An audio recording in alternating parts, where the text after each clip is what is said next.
नमस्कार मंडळी, स्वागत आहे तुमचं आमच्या चॅनलमध्ये। आवाज महामुंबईचा, शोध बातमीचा, कौल मनाचा। चला तर मग आमचे चॅनल लाईक करा, शेअर करा आणि सबस्क्राइब करा। धन्यवाद। अलिबाग तालुक्यातील आक्षी येथील शिलालेख, त्यातील मराठीचा पहिला पुरावा आणि आगरी बोलीचा प्राचीन वारसा।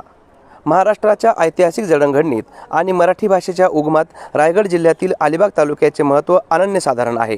अलिबाग जवळील आक्षी गावात सापडलेला 1000 वर्षांहून जुना शिलालेख हा केवळ मराठी भाषेतील सर्वात प्राचीन शिलालेखांपैकी एक मानला जात नाही, तर तो आपल्या स्थानिक आगरी बोलीच्या प्राचीनत्वाचा आणि तिच्या समृद्धीचा भक्कम पुरावा देतो। पश्चिम किनारपट्टीवर राज्य करणाऱ्या शिलाहार घराण्याचा राजा केसीदेव याच्या काळातील हा शिलालेख आहे। या शिलालेखातील शब्दरचना आणि आजची आगरी बोली यांचा तौलनिक अभ्यास केल्यावर अंगावर काटा आणणारा इतिहास उलगडतो। काय आहे आक्षीच्या शिलालेखात? आक्षी येथील या शिलालेखावर देवनागरी लिपीत खालीलप्रमाणे मजकूर कोरलेला आहे।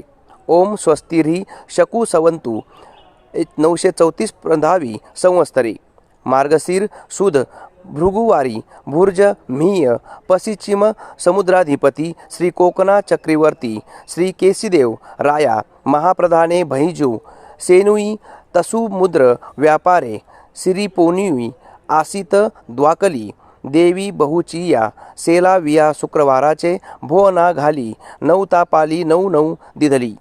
अर्थ: शके 934 प्रभव संवत्सरात मार्गशीर्ष शुद्ध शुक्रवारी पश्चिम समुद्राधिपती कोकण चक्रवर्ती श्री केसीदेवराया याचा महाप्रधान भैरजू सेनवी याच्या मुद्रा व्यापारात देवीच्या उपासनेची शुक्रवारी अन्नाची व्यवस्था केली।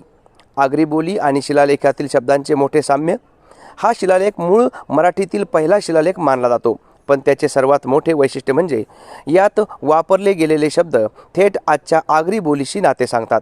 आजही या भागात आगरी कोळी समाजाची मोठी वस्ती आहे आणि त्यांच्या रोजच्या बोलीभाषेत 1000 वर्षापूर्वींचे हे शब्द जिवंत आहेत। शकू शब्द प्रमाण मराठीत आपण शके असे म्हणतो, उदाहरणार्थ शके 1945, मात्र आगरी बोलीत आजही शकू हाच शब्द वापरला जातो। शिलालेखाची सुरुवातच शकू संवतू 934 अशी होते। महिन्यांची नावे: मार्गशीर्ष या महिन्याला आगरी बोलीत माघी किंवा मार्गशीर बोलले जाते। शिलालेखात स्पष्टपणे मार्गशीर असा उल्लेख आढळतो। श ऐवजी स चा वापर। आगरी बोलीचे एक प्रमुख वैशिष्ट्य म्हणजे त्यात श या व्यंजनाच्या जागी अनेकदा स हे अक्षर वापरले जाते, जसे की प्रकाशला प्रकाश, शुद्धला सुध म्हटले जाते। शिलालेखातही शुद्ध ऐवजी सुध आणि शुक्रवार ऐवजी शुक्रवारी असा हुबेहूब आगरी वळणाचा शब्द वापरण्यात आला आहे। इतकेच काय, अलिबागमधील नागाव येथेही 13व्या शतकातील एक शिलालेख सापडतो, ज्यात आगरी समाजाचा स्पष्ट उल्लेख आहे। आक्षीचा शिलालेख शके 934 जसा आगरी बोलीच्या भाषेचा वळणाचा आद्य पुरावा देतो, तसाच हा नागावचा शिलालेख शके 1289 आगरी समाजाच्या ऐतिहासिक अस्तित्वाचा आणि स्थानिक प्रशासनातील त्यांच्या महत्त्वाचा सर्वात मोठा भक्कम लिखित पुरावा आहे। आक्षीचा हा शिलालेख आणि नागावचा पुरावा हे सिद्ध करतात की आगरी बोली ही नक्कीच एक अतिप्राचीन बोली आहे।